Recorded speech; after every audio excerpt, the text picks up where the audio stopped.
Hello guys! Welcome back to my channel. Alright, isang magandang topic na naman po. Iko-cover natin ngayon. Isang highly requested. Maganda bang pasukin niyang preferred shares, Kuya John?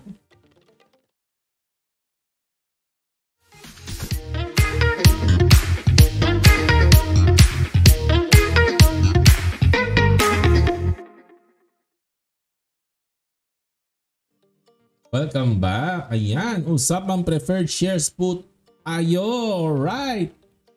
Kasi marami po nagtatanong ng preferred shares po. No? Kasi lalo na si Cebu Landmaster, no? Nag-offer po ng preferred shares recently po. No? So, itatopic po natin yan ngayon. No? So, by definition po, no? Ito po ang definition ng preferred stock. So, may pagka-combination po ito ng equity.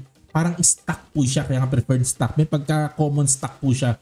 Parang owner ka rin ng company. Plus, hybrid siya ng debt. Parang utang din siya na parang equity. Alin ba sa dalawang ito? Okay. And kung ako po tatanungin, mas malapit-lapit po siya sa debt, no? Okay. So, i-compare po natin both sa equity tsaka sa debt po, no? And then later, isasabihin ko po sa inyo yung mga things to consider bago ko po kayo bumili ng preferred stock, no? Ayan. So, i-compare po muna natin sa bonds kasi mas malapit po ito sa bonds kaysa po sa common stock po, no? Ayan. So, parehas po sila nakakatanggap ng pera. Ayun, importante po doon. No? Parehas na nakakatanggap tayo ng pera na very, very predictable po yan. Ayun, no? So ito po yung kaganda. Kaya marami po rin po na-attract sa preferred stock kasi yung habol po talaga nila, yung dividends, yung payment na binibigay po nito. No? At parehas po silang issued at par value, hindi po market value. So at a later date, kung gusto na pong i-redeem ng company po, no? Yung yan, o halimbawa yung bonds, nag-mature po, no? At yung preferred stock, na gusto nang i-redeem ng company, ayan. So, par value, alam natin eksakto anong amount po yan. Hindi po market value, i-base po yan. No? Ayan. Ano pa? No? Ang bonds po, fixed na po. Kung ano po yung nakalagay po doon na coupon po, yun lang po matatanggap po ninyong kaperahan po dyan. Halimbawa, 150 pesos per share, yun na po talaga yun. Or yung coupon po niya, yun na po talaga ang makukuha po ninyo. No? Preferred stock, theoretically, pwede mag-increase, pwede rin mag-decrease. No? Ayan. Pero in practice po, hindi po yata nangyayari ito, lalo na sa PSC, hindi po yata nangyayari po ito. No? Of course, kung ako company, no? Hindi ko i-increase siya. Anong loko-loko ba ako? Ba't ko i-increase ko? Ano lang yung required, yun ang mabayaran ko po. No? Ang mas common na nangyayari, hindi naman common, ang mas malamang na mangyayari po ay hindi nababayaran pag wala talagang pera. Minsan namimiss talaga yung payment ng preferred stock. Ayun po, no? Maliwanag po pa. So theoretically, hindi pwede mag-increase, mag-decrease. Pero usually hindi naman po. Halos pares lang sila na fixed, no? Ngayon, ito po. Preferred stockholders are behind bondholders during bankruptcy or liquidation. Okay, nagtrabaho po kasi sa kumpanya na nag-handle po dati ng bankruptcy sa US po, no? Naging client po natin. So medyo familiar ko ng konti dito. Pag isang company po ay nag-liquidate na bankrupt, okay, magsasara na yung company. Ibebenta lahat ng asset. Ang unang-unang babayaran po sa pinagbentahan ng asset po ng yan, yung po may mga hawak ng bondholders, mahuhuli pong bayaran ang mga preferred stock holders. Ayun po. So, of course, lately naman po, bihirang-bihira naman mga company nag-liquidate. So, usually hindi naman tayo worried po dito. Pero, is something to consider po, mauuna pong babayaran ng bondholder bago po ang preferred. No? Kung may matitira, pagkatapos bayaran ng bondholder, mababayaran ng preferred stock holder. Ayan na. Okay. And preferred stock usually wala pong end date, no? Pero ang bonds po may maturity date. Alam po natin kailan talaga magmamature po yung bonds, no? Pero preferred usually dire-diretso lang naman po yan, no? Ayan. So next naman po, so mas masinil po talaga ito sa utang eh. Pero i-compare pa rin natin sa common stock, no?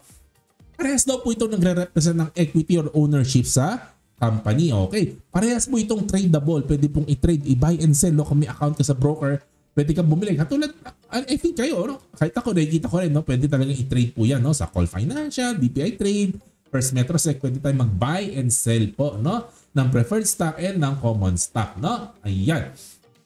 Ngayon, ito po ang isa sa malaking ng difference pagdating sa dividends po, no? Okay. So, yung pera na na-generate po nila, syempre, ang unang priority po na bayaran ng dividends po ay yung preferred stockholders. Sila po ang unang babayaran po niyan. Ngayon, pag may natira, tsaka pa lang po nila i-consider magkano ang ibibigay na dividends sa ating mga common stock holder. So kung dividend investor po tayo na into common stock ang gusto po natin, ang pipiliin talaga natin yung maraming free cash flow para sigurado maraming matitira at mabibigyan pa tayo ng dividends, no? Kasi mauuna pong bayaran, no? Mauuna pong itabi ang pera para bayaran po ang preferred stock bago po ang common stock holders, no? Ayan. So common stock usually pwede mag-appreciate yan. Alam niyo naman po, pwedeng tumaas ang value po ng common stock, no, sa market. O halimbawa si URC nung araw po, no, 2009, 7 lang po yata ang URC, no. Then pumalo po yan almost 200, pwede po mag-appreciate, no. Ang preferred stock po usually hindi masyadong gumagalaw ang presyo po niyan sa market kasi bina-value lang po yan based po dun sa na-promise na dividends po na babayaran po yan. Doon lang po naglalaro po talaga ano po niyan eh.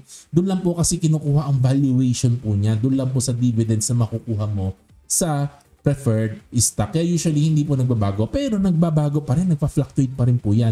Depende po sa interest rate, no, ng BSP, pwede po mag-fluctuate din po yan.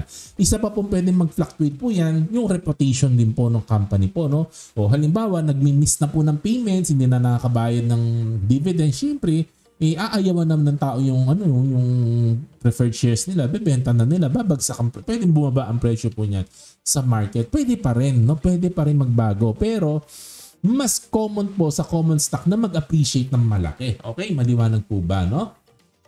Preferred stock usually wala pong voting rights, hindi po pwedeng bumoto. Okay, ang common stock may voting rights po talaga yan.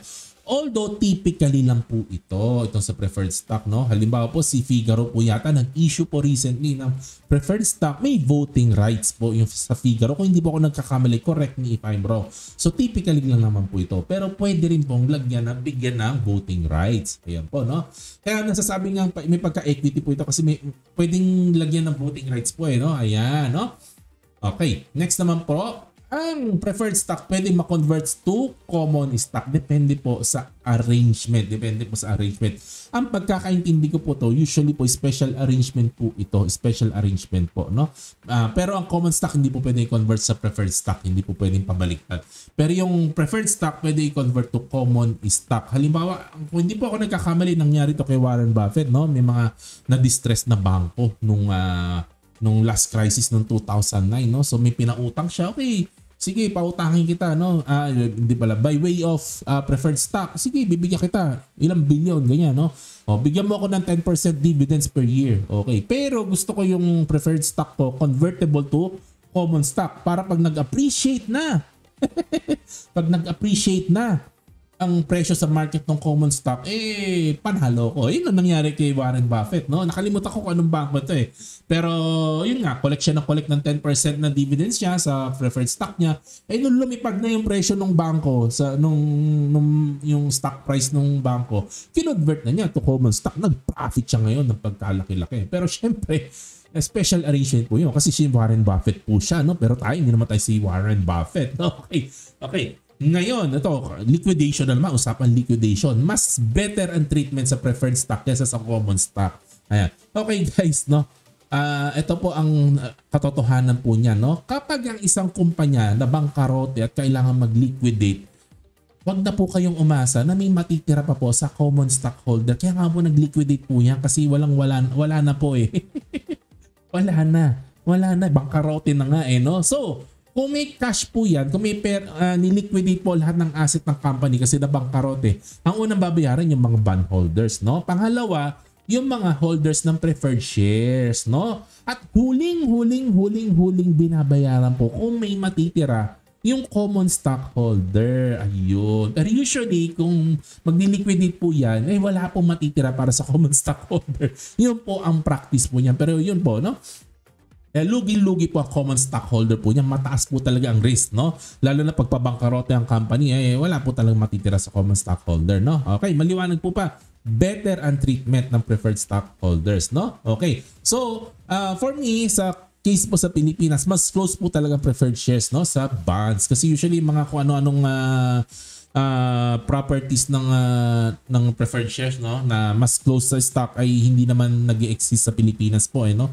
Usually na naman po. So for me, mas close po talaga ito sa bonds, no? And two important things to consider Ay, kasi ang daming daldalan po, no? Pero usually naman kung bibili ka ng preferred shares, dalawa lang naman para sa akin ang kailangan mong i-consider po dyan. Una po ay kung tiwala po ba kayo na yung kumpanya kaya kang bigyan ng dividends na pinangako niya. Yun lang yan po eh. Yung pinaka-importante po dyan. Kasi syempre, kung medyo duda ka na kaya kang bigyan ng dividends yan habang hawak mo yung preferred shares, eh syempre, di ba, problema po yun. Kaya yun po ang pinaka-important po talaga dito. Tiwala ka ba na kayang bayaran ng company yung dividends sa pinangako niya, no? Doon sa preferred shares. Okay? And the next po na kailangan niyo pong maintindihan is ito po ang unang-una po ninyong hahanapin. Kung yung preferred shares po ba ay cumulative. Ano po ibig sabihin ng cumulative? Kasi minsan, halimbawa may quarter, kulang ang pera ng kumpanya, hindi binigay yung dividends.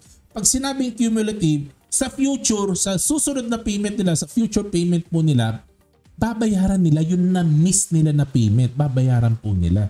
Yun po ang ibig sabihin ng cumulative. Pag non-cumulative, pag na-miss nila yung payment, halimbawa this quarter, hindi nila nabayaran, wala na po yun. Kalimutan na po yun. Kaya importante po, hahanapin niyo po ito kung cumulative po or non-cumulative. No? O yun. So sa mga nag-miss po ng payment sa preferred shares dito, hindi ko po alam kung cumulative siya o non-cumulative. No? Sana naman ay cumulative. Ayan na. Okay. So, konting note lang naman din po, no, sa preferred shares and common stock na dividend, no? So usually pag preferred stock po talaga, initially mas mataas po talaga ang yield po niyan.